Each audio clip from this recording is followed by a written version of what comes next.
Ok, turma? Então, exercício 2, alternativa B, tá aí. Exercício 3. Traduza cada frase seguinte para a forma de uma expressão numérica e calcule o triplo da diferença entre 9 e 7. Como é que ficou esse aí? Então, o triplo, Eu fiz. 3 vezes, certo? Da diferença, o que é? Subtração. Então, 9 menos 7, fecha parênteses, igual. Eu fiz ao contrário a conta. Eu coloquei o 9 menos 7 primeiro. Vezes 3 depois, tudo bem. A gente aplica a propriedade distributiva. Aí vai ficar 3 vezes 9 menos...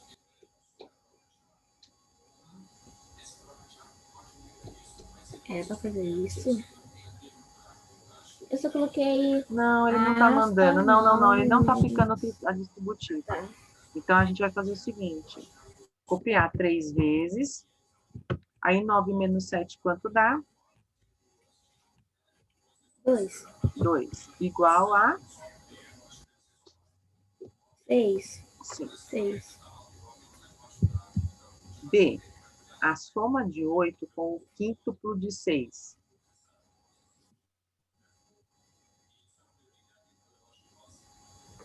Oito mais, abre parênteses, 5 vezes 6. Não. A gente põe Não? 8 mais 5 vezes 6. Aqui eu não preciso pôr parênteses.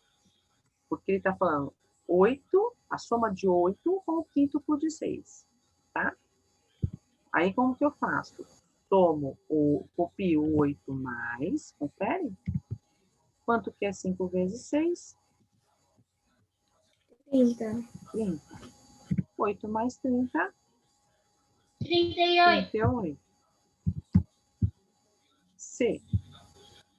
A soma do dobro de 9 com o triplo de 6. Então, é 2 vezes 9 mais 3 vezes 6. Confere? A soma do dobro de 9 com o triplo de 6. Certo? Vamos calcular as multiplicações. 2 vezes 9, 18, mais 3 vezes 6, 18. 18 mais 18 é igual a 32. Não, 32 não, 36.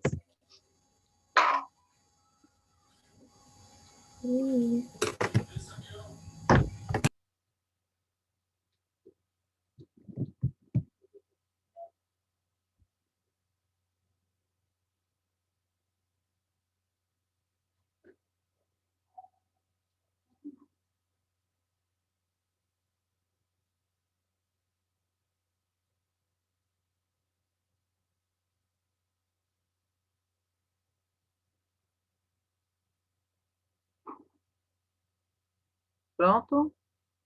Vamos para o exercício 5. Então, 5. Em um cinema, há 2 salas vizinhas. Em uma delas, há 14 fileiras com 12 poltronas em cada uma delas, enquanto na outra menor, há 12 fileiras com 8 poltronas em cada uma delas. Escreva uma única expressão que permita calcular qual é a diferença entre a quantidade de poltronas nas 2 salas. Depois, resolva a expressão e escreva qual é essa diferença. Como é que ficou essa expressão aí para vocês? Eu fiz 14 vezes 12 menos 12 vezes 8.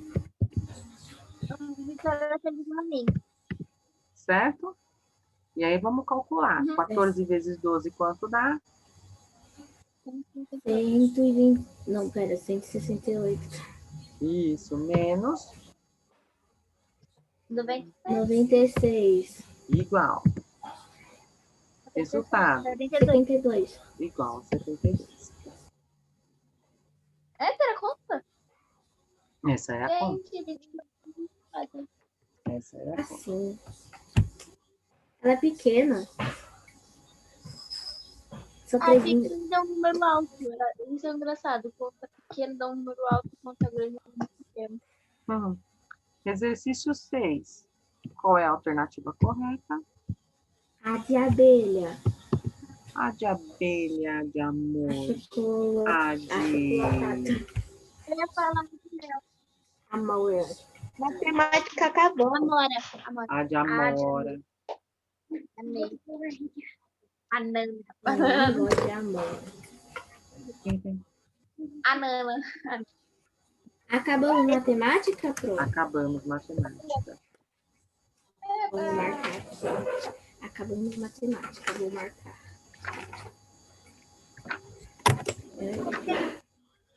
Terminamos matemática. Onde? História também. Vamos fazer o que agora, Pro? Vamos fazer o que agora? É. Artes, página 268. Ah, Artes. Ai, pode. Doutora, aí, Oi, Lelê. posso ir no banheiro? Pode. cadê? Aqui, a página 168. 268, na verdade. Tá aqui. Eu acho, né?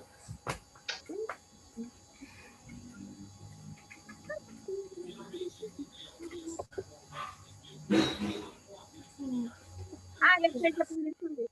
De japonês. Imagens abstratas. Sem querer, onde eu estava fazendo essa Nós vamos, página. neste texto, a gente vai trabalhar os artistas imigrantes. Né? Lembrando que migrante, não sei se vocês sabem ou se lembram, né? Quando a gente fala em migrante, é quando uma pessoa sai sai de um estado para outro dentro do próprio país. Então, por exemplo, alguém que sai de Pernambuco e vem morar em São Paulo, né? Ou alguém que sai, sei lá, do Pará e vai morar no Rio de Janeiro, ok? Então, migrante é quando a pessoa sai de um estado para outro dentro do próprio país. Perfeito? Tudo bem até aqui? Quando a gente fala em imigrante, o imigrante ele sai de um país para o outro. Parou. Então, vamos dizer que quando a gente teve a situação em que os africanos vieram para cá, eles eram imigrantes. Quando os italianos vieram para cá, eles eram imigrantes. Quando os japoneses vieram para cá, imigrantes. Tá? Então, ficou bem diferente, ficou bem distinta essa informação na cabecinha de vocês? Migrantes são as pessoas que estão dentro do nosso país e elas transitam entre os estados, e os imigrantes é quando eles saem dos seus países para morar em outro país, tá bom? Agora, quando eu saio de São Paulo, vou passar um feriado sei lá, no Rio de Janeiro, e volto, eu não sou imigrante. Tá? Tudo bem até aqui? Então, é importante que a gente identifique, que a gente saiba identificar. Então, quando eu falo migrante, é porque eu estou migrando dentro do meu país. Então, eu saio de um estado para outro, para morar em outro estado, para trabalhar em outro estado dentro do país. Quando eu falo imigrante, é porque eu estou falando que alguém saiu do seu país de origem para morar em outro país. Quando eu falo país de origem, é país onde aquela pessoa nasceu. Tá? Então, a gente vai falar um pouquinho aí sobre alguns artistas imigrantes que chegaram no nosso país e que puderam mostrar o seu trabalho e o seu valor. Tá? Muitos desses artistas, eles são autodidatas. E o que é autodidata? Autodidata é quando a pessoa aprende alguma coisa sozinha, sem um professor para trilhar um caminho, né? É quando a gente tem uma curiosidade de um assunto e vai estudar e, de repente, você entendeu tudo sobre aquele assunto, né? Então, muitos de vocês devem ter estudado, por exemplo, assuntos de conhecimento de vocês, de interesse de vocês, em que não foi um professor que criou esse conhecimento, né? Então, a gente chama isso de autodidata. É uma pessoa que aprende sozinha, que estuda sozinha, né? E, normalmente, isso são os temas de interesse, né? Por exemplo, eu tenho como tema de interesse a Segunda Guerra Mundial. É um tema de interesse que eu, particularmente, gosto muito. Então, tudo que sai sobre com esse assunto, de filme, de livro, eu tenho esse tema de interesse, eu vou atrás, eu compro, eu leio, eu assisto, né? Então, Professora, ah, minha bisavó tem 100 anos e ela veio do Japão, aí ela veio pro Brasil. ela é o quê? Migrante ou imigrante? Acabei de Não explicar. sei. Imigrante, Já tá? Ela é Imigrante? imigrante, tá? Bom, enfim, então, a grande maioria desses artistas, eles são autodidatas, né? Então, eles passam a pintar... Deixa eu olhar a gente ler, né? Vamos ler? Então, olha lá. Vários artistas, página 268. Então, vários artistas estavam entre os imigrantes que chegaram ao país. Muitos deles eram autodidatas e pintavam apenas nas horas vagas, pois para sobreviver exerciam outras profissões. Eram operários, professores, lavradores, açougueiros, pintores de parede e etc. A seguir, conheça um pouco sobre alguns desses artistas imigrantes que ajudaram a formar a cultura brasileira. Tomi Otaki. Tomi Otaki é do Japão, ela nasceu em 1913 e faleceu em 2015 aqui em São Paulo, tá?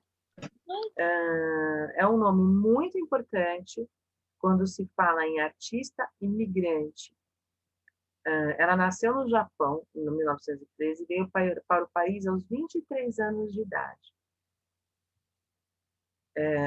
em 1936. Começou sua carreira artística aos 40 anos, então, 17 anos depois, né?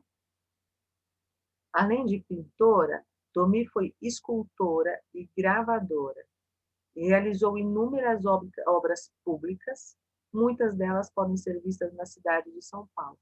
E a gente tem uma aí, embaixo dessa imagem, que é o monumento do emissário submarino, que ela realizou em 2008, e que fica em Santos, em São Paulo, Santos, né? E as obras dela normalmente têm essas cores mais quentes, né? Vermelho, amarelo, laranja. Tem obra, não sei se aparece, aqui ela vai mostrar, vai, então nem vou falar.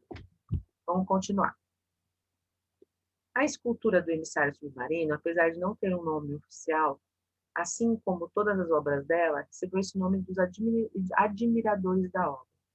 O monumento é uma homenagem aos 100 anos de imigração brasileira no Brasil e foi inaugurado em 2008 na cidade de Santos. É uma escultura em aço, pintada com tinta automotiva vermelha, com 15 metros de altura e 2 metros de largura, e pesa 60 toneladas. Tomi Otaki costumava dizer: nenhum trabalho meu tem nome. Prefiro que cada pessoa busque a sua interpretação. Lembra que eu sempre falei isso para vocês lá no 3º ano, e eu continuo falando agora no 5º ano, que a arte, ela sempre vai trazer um aprendizado, um conhecimento para a gente, né? Quando a gente olha para uma obra, não importa qual seja, se é fotografia, se é pintura, se é escultura, não importa qual seja, né? a gente tem que olhar para essa obra, a gente tem que conhecer minimamente alguma coisa a respeito da obra, ou do artista, ou do momento em que essa obra foi executada, né? Se tem um contexto histórico, enfim. A gente precisa conhecer alguma coisa, né? A gente pode não conhecer a obra em si, mas a gente pode conhecer, por exemplo, o artista dessa obra, saber em que momento ele foi, teve as maiores inspirações, alguma coisa da obra a gente tem que saber, né? E depois a gente tem que olhar com os olhos, ver a beleza da obra, ou de repente não achar aquilo tão bonito, mas a gente tem que olhar e sentir, né? Porque qualquer obra de arte, ela inspira sentimento. Qual é o sentimento que essa obra inspira, né?